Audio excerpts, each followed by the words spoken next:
Greetings to all. This is Prachika Rajput, and I'm going to share my views on how science can help recuperating Indian economy post COVID-19. As countries look to give their economies a much-needed stimulus in aftermath of COVID-19 outbreak, there's a huge opportunity for India to transform itself in thriving economy. Necessity is the mother of creation and discoveries.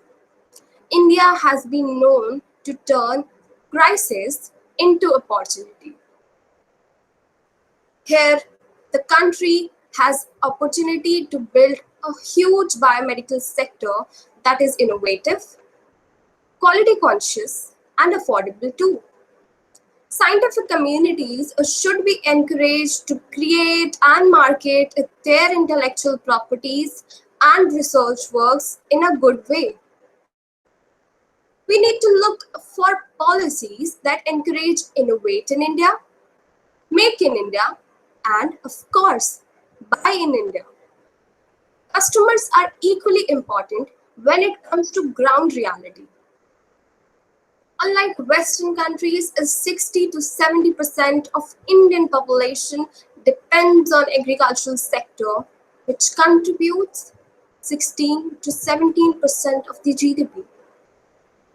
We have to introduce scientific techniques like modern crop production and management care to promote domestic, organic, and economically beneficial agricultural activities.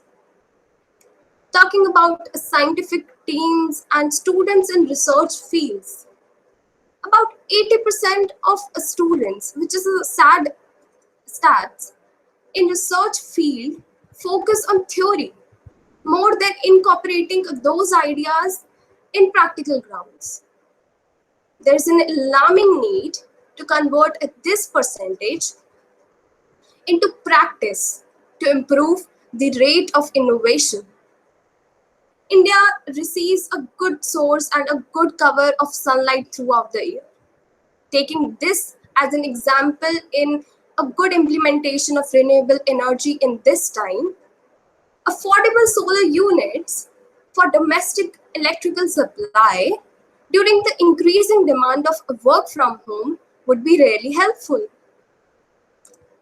Induction of a self-reliance component in import substitution and rapid increase in the exports will boost the economy in a sustainable way. Thank you.